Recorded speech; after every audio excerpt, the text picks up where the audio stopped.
حضرت محدث ابن جوزی نے لکھا ہے کہ حضرت حبیب اجمی ایک بزرگ تھے، ان کے پاس ایک شخص اکثر آتا تھا، بڑا مالدار تھا، ایک ہی بیٹی تھی، وہ بھی ٹانگوں سے معذور تھی. تو آپ اکثر اس کو کہتے کہ تو توبہ کر، اللہ کی بارگاہ میں رجوع کر. ایک وقت ایسا آتا ہے کہ پھر انسان کا جب کوئی اپنا نہیں رہتا پھر اسے مصلی یاد آتا ہے، لیکن اگر مصلی کی عادت بچپن سے پڑ جائے نا تو پھر ذرا آسان ہوتا ہے اللہ سے دل لگانا. وہ اکثر آپ اس کو کہتے کہ ٹھیک ہو جائے، کہ تو بیٹی ہے، وہ بھی بیچاری معذور ہے، تو کہاں دولت لے جائے. آج کرتا ہوں، ہم تاریخیں دیتے رہتے ہیں نا اللہ تعالیٰ کو معاذ اللہ کہ رمضان سے میں نے نیک ہو جانا ہے، عمرہ کر کے آؤں گا تو پھر میں پکا نمازی ہوں. خدا کے بندو، کس نے تجھے بتایا کہ رمضان تک تو زندہ رہے گا؟ کس نے خبر کی کہ عمرہ کرنے تک تو بچے گا؟ حضرت حبیب اجمی اس کو کہتے تو کہتا بڑی جلدی ٹھیک ہو جاؤں گا. ایک دن سویرے سویرے توبہ کرنے آ گیا. آپ نے فرمایا کیا ہوا؟ تو کہنے لگا حضرت جی کل ایک 15 سال کا نوجوان ملا ہے اور مجھے توبہ کرا گیا. مزہ ہی اس عمر میں اللہ اللہ کرنے کا. نبی کریم سے محبت بھی کرنی ہو تو یہی عمر ہے. عشق لگا سی کھیڈاں کھیڈ دی نوں تے پھر مینوں کھیڈاں بھول گئیاں. کجل پایا سی میں یار دے ویکھنے نوں، پھر او دی یاد وچ روندیاں ہی رول گئیاں. حیدر شاہ اس گلی کدے نہ رولدی پر ہن تے رول گئیاں. جن لوگوں نے ابو جہل کو قتل کیا تھا ان کی عمر بھی 15 سال تھی. ہم تو بڑے نہیں نہ ہوتے ساری زندگی، نہ ہمیں کو بڑا ہونے دیتا ہے، ہم بڑے ہی نہیں ہوتے. یہ تو عمر ہے کچھ کر گزرنے. 15 سال کا نوجوان توبہ کرا گیا. تو حضرت حبیب اجمی کہنے لگے وہ کیسے؟ کہنے لگا حضرت جی میں کل منڈی گیا تھا، مجھے کچھ سامان خریدنا تھا، تو بغداد کے بازار سے میں نے مچھلی خرید لی 10 کلو، باقی بھی سامان تب خود لے جا نہیں سکتا تھا. تو مزدور آپ کو پتہ ہے بیچارے آج بھی سڑکوں پہ بیٹھے ہیں. تو مزدور بیٹھے تھے تو ان میں ایک نوجوان 14-15 سال کا، چہرے پہ بڑی روشنی.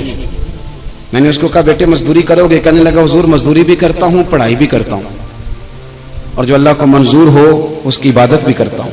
میں نے اسے کہا کہ یہ میرا سامان ہے فلان جگہ پہنچانا ہے، کیا لوگے؟ کہنے لگا 3 دینار مزدوری. سودا طے ہو گیا، اس نے سامان اٹھا لیا. کہتے ہیں رستے میں ظہر کا وقت ہو گیا. کہنے لگا چچا اگر اجازت ہو تو نماز پڑھ دوں.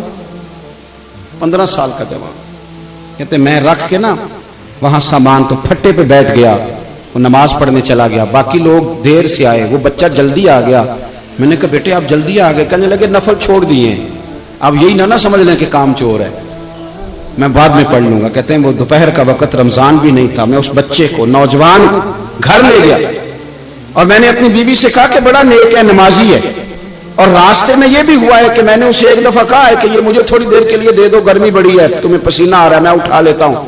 کہنے لگا نہیں چچا میں رزق حلال کھاتا ہوں، اگر آپ اٹھائیں گے تو میں 3 دینار مزدوری پوری نہیں لوں گا، پھر پیسے کم کروں گا. میں نے طے کیا ہے کہ اٹھاؤں گا. تو کہتے ہیں میں نے اپنی بیوی کو بتایا تو بڑی متاثر ہوئی. کہنے لگی دوپہر کا کھانا پک گیا، اسے کو روٹی کھا لے.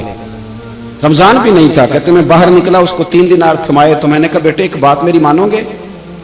کہنے لگا بتائیے. میں نے کہا کھانا پکا ہے کھا لو. کہنے لگا میں معافی چاہتا ہوں، میں نے روزہ رکھا ہوا ہے. حضور نے حکم دیا، حکم نبی کریم نے حکم دیا، بخاری مسلم کی حدیث ہے. فرمایا نوجوانوں اگر تمہارے پاس طاقت ہے تو نکاح کر لو ورنہ روزے رکھو. حکم دیا، یا نکاح اور یا روزے، یہ سرکار کا حکم ہے. بھائی نفلی روزہ نفس کی قوتوں کو کچلتا ہے، انسان میں نورانیت اور روحانیت لاتا ہے. کہتے وہ کہنے لگا میں نے روزہ رکھا ہے. میں اور متاثر ہو گیا. میں نے کہا اب کیا کرو گے؟ کہیں اور جانا ہے؟ کہنے لگا نہیں، میں جس دن 3 دینار کما لیتا ہوں پھر میں مزید لالچ نہیں کرتا. باقی وقت یا قرآن مجید پڑھتا رہتا ہوں یا نبی پاک پہ درود شریف پڑھتا رہتا ہوں. اب بتائیں. تو میں نے کہا کہ افطار میرے ساتھ کر لو. کہتے ہیں میں اسے مسجد چھوڑایا اور خود میں لوٹ آیا. افطار کے بعد میں اسے لایا، کھانا کھلایا، عشاء پڑھی.